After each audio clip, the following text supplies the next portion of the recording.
Ladies and gentlegoys, welcome back to the Deep Fried Gaming channel.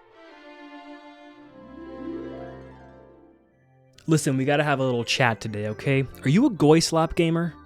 Are you a Goyslop enjoyer, or do you just have a passing interest in the slop? Well, today we're gonna find out. Now I get it, after such an accusatory intro, you might be asking yourself, well geez, I mean, am I a Goyslop enjoyer, or is this toxic chudlet just making this video so that he can use slurs with reckless abandon? And my child, listen, can it be both? Before you learn about your own relationship with the slop, you have to first learn about the slop itself. We have to define the slop. What is Goyslop? Now, this should be easy since the internet, after all, is the fount of all knowledge, so let's see what they have to say about the term Goyslop. Okay, so yeah, Merriam-Webster doesn't want to tackle this word with a 10-foot pole. But the good news is that Know Your Meme is a close second for reliability anyways, so we'll just go with that definition. So they define Goyslop as an anti-Semitic internet slang term used in reference to fast food, overly processed food, soy-based food, and otherwise unhealthy food. The term combines the terms goyim, a Jewish word for people who are not Jewish, and slop, a term often used to criticize food as disgusting. The term implies that low-quality food is being served to the masses by the Jewish people who are purported to control the world by anti-Semitic conspiracy theorists to make them depressed, unhealthy, and docile. Okay, yeah, very interesting. Clearly racist and not really related to gaming, but, you know, we got Urban Dictionary here, so let's see what they have to say. Garbage fed to goyim cattle to fuel them for wage cucking, not to be confused with goy feed given to goy hogs and golem to fatten them up. Typically includes premium goy ingredients formulated to lower the goyim's rational thought, critical thinking, and maximize risk of diabetes. What's a goy ingredients?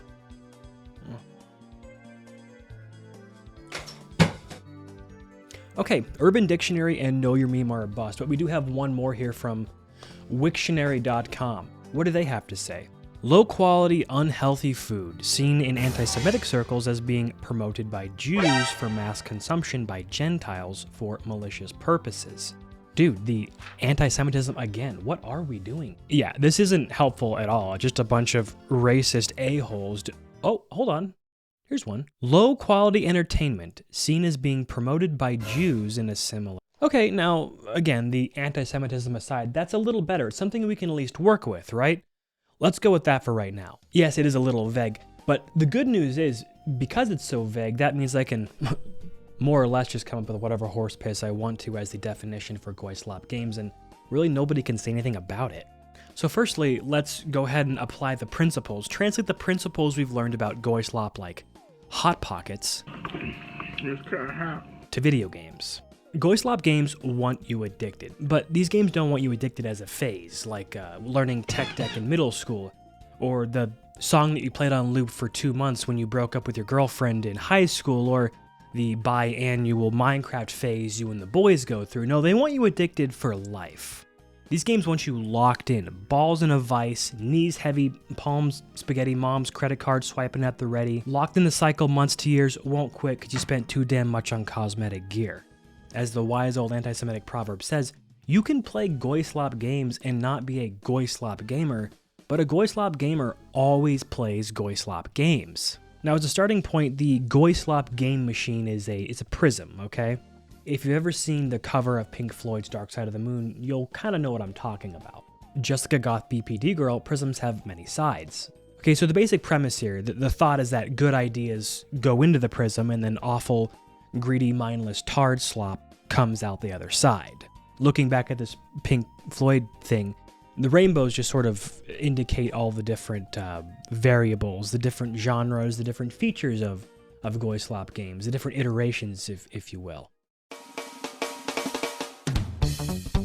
Starting from the top, we have what is perhaps the king of slop, and that would be multiplayer slop, okay? You already know what I'm talking about. These games want your time, your money, your commitment, and, by the way, your soul. These games make you cattle by hooking you into an endless gameplay loop. There's no story. In its place are endless cues, clips, and soy-facing over new character skins, which is, that would be the second element of these games. Because there's really no actual progression in these games, the cattle get bored if they're not tricked into feeling like there is. So enter Sabrina Carpenter crossovers in Fortnite, new queer characters and gay flags in League of Legends or Overwatch, and oh yeah, another $50 Oni bundle in Valorant. This is really your last chance to get it, guys. You really have to lock this in now, because it's definitely not coming back to the shop in 2 weeks. Lock it in. This is your last chance. Yeah, basically it's all just empty psychology to drain your wallet and your cognition. Another way of putting it is that these games usually feel like they are made with the sole purpose of enriching the creators, as opposed to offering something of genuine value to the people who are playing them.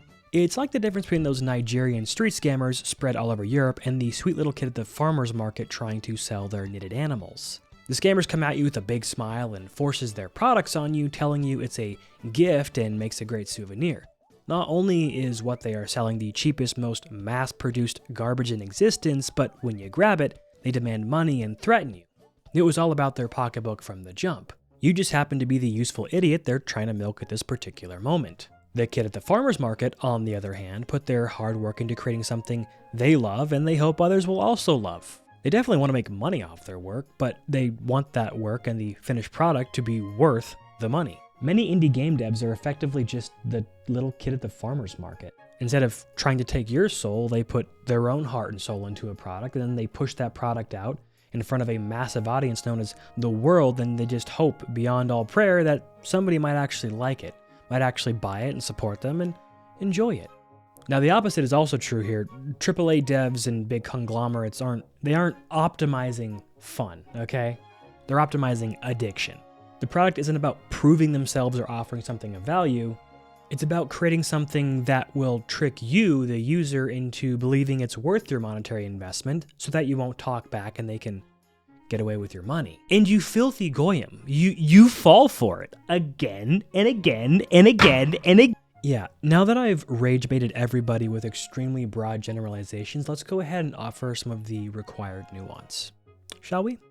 Going back to the wise but very anti-Semitic Chinese proverb, a gamer can play a Goyslop game and not be a Goyslop gamer, but a Goyslop gamer always plays Goyslop games. So can you play Valorant, Fortnite, or League of Legends without being a Goyslop gamer?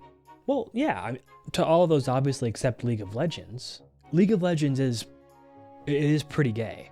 But the reality is you can have one beer without being an alcoholic. One edible doesn't make you a stoner. In the same way, you can enjoy some of these games, some of these experiences without being hooked up to the goy leash, which drags you around and drains your wallet and your life force. Further, the idea that games with cash shops or in-app purchases can't be good is just obviously false. Now, CSGO is not my cup of tea for many reasons, the primary one obviously being because it's one of the most anti-Semitic games in existence right now and has been acknowledged as such. However, what you really can't deny is that the mechanics are tight, it's got a really fun gameplay loop, and people love it. It's led to it being one of the most popular esports games by viewership year after year after year. Now, this is a good place to put a note that when I say multiplayer slop, I am specifically not talking about friend slop. Fortnite will entice you down a dark alley and beat your ass, throw you in a dumpster, cut out both of your kidneys, sell them on the black market, and then still try to convince you that you had a great time while it was happening. Friend slop games, on the other hand, are those times when your mom or your dad in middle school said your friends can come over and stay the night, and you guys stay up the entirety of the night eating junk food and playing video games until your eyes are stinging and burning like fresh paper cuts, and everyone's burping and groaning and throwing up from the absolutely obscene overindulgence in junk food.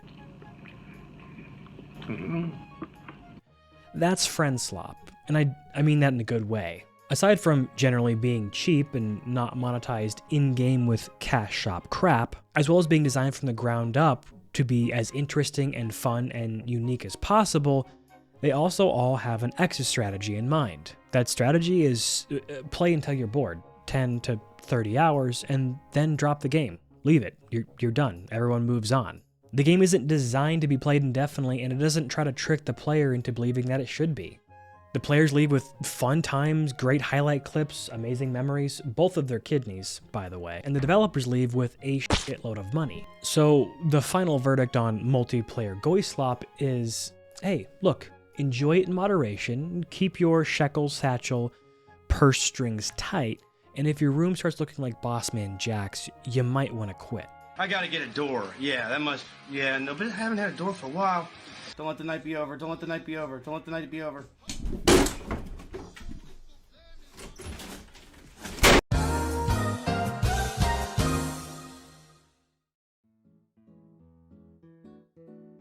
Now, some of you are probably feeling pretty good right now, thinking, oh, I don't play Valorant, I've never even touched CSGO, and of course I'm a straight human being, so I love making fun of League of Legends players. Not so fast. I'm gonna need to see a list of your top 5 games of all time, so yeah, hand them over. Let's see them, class. Time for a pop quiz.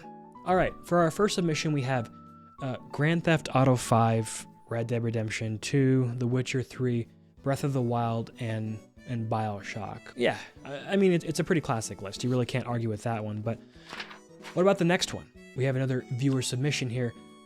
Red Dead Redemption 2, Breath of the Wild, BioShock, The Witcher 3, and Grand Theft Auto 5. This is the same list in a different order. Feeling inspired today, are we, folks? Let's try another one. League of Legends. That's all we got is League of Legends on this one. Sorry, folks. Let's see if we got anything a little more unique in the stack here. BioShock, Red Dead 2, The Witcher, BioShock, GTA. Oh, BioShock 2. Well, there's a turn of events. Listen, here's what I propose, okay? We take all the big name games, okay, like Minecraft, GTA, Ocarina of Time, The Witcher 3, BioShock, Uncharted, Metal Gear, you name it, Breath of the Wild, all of these, okay? We put them into a little box, all right? Now, this box doesn't mean these games aren't good. It doesn't mean they're not legendary. It doesn't mean they don't deserve the title of some of the best games of all time. The box is labeled like, we respect the shit out of these games, for real, but for the sake of creating some interesting lists, some interesting top 5 or top 10 games lists, we're not gonna put them on our own personal rankings. It doesn't mean Red Dead Redemption 2 isn't your favorite game. It just means, like, we know it's your favorite game because the last 16 people we asked all said the same thing. Red Dead Redemption 2. Well, I mean, actually, everyone said Red Dead Redemption 2 except for the weird kid with the droopy lip and the dirty glasses and the crooked pride pin on his shirt. He actually said League of Legends, but we saw that coming, so. It just feels like we have the need, before we put anything up on a pedestal, that we make sure the hive mind has, first approved it to be put on that pedestal. Similar to how when somebody asks what kind of music we listen to, we always freeze up and just go, a little bit of everything actually, when we know darn well that's not true.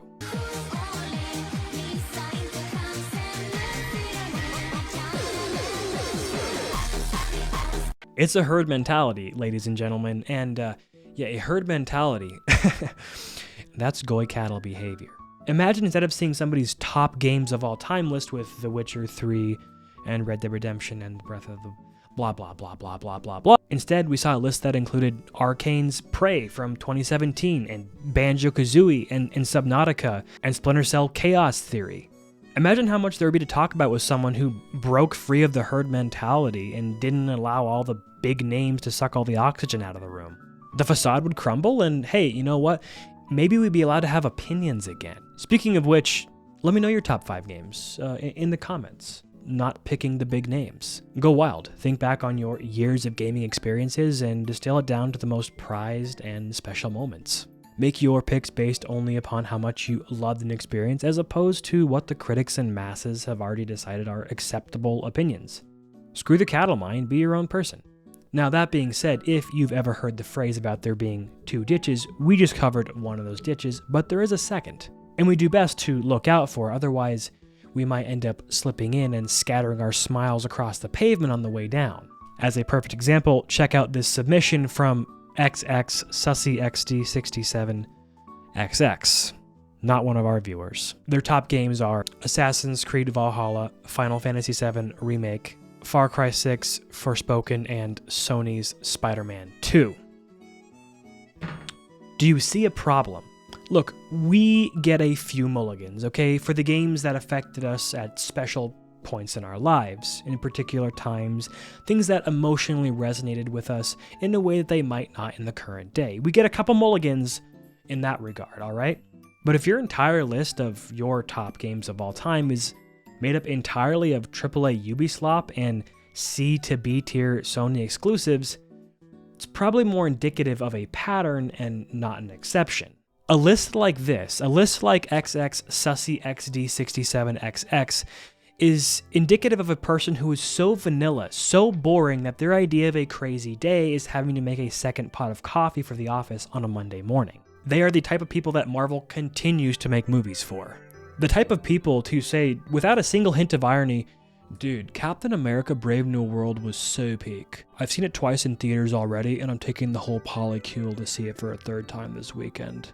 This sort of list is indicative of the kind of person who would Naruto run down the hallway in high school to get to lunch period, or the kind of person who thinks reading the dictionary is cool and mysterious. The point is, having a Ubislop game on your list isn't actually a bad thing, it's totally acceptable. But if your list is dominated by this kind of slop, it's probably more indicative of what a lazy, sloppy little goy boy you are, even if you've never touched an MMORPG or a competitive shooter. I think that about does it though. That's more or less all you need to know to be able to identify if you are indeed a Goyslop gamer or just a regular and casual consumer of the slop. Now, don't let my harsh judgment ruin your fun, of course. If you're a Far Cry or an Assassin's Creed elitist, well dude, go and enjoy those games. They can be fun in their own right, just don't go around trying to recraft a narrative and attempting to convince everyone that no guys, Assassin's Creed Syndicate is actually super peak. If you do, you are the socially inept jackhole who brags to his family on Thanksgiving about how the taquitos he had the night before are actually way better than the turkey and stuffing and potatoes that his tired family just spent 7 hours preparing for his ingrate ass. Even so, if this describes you, you know we love you, stinky little goys. And honestly, the only thing that I can say for sure will be worth your time is for you to subscribe.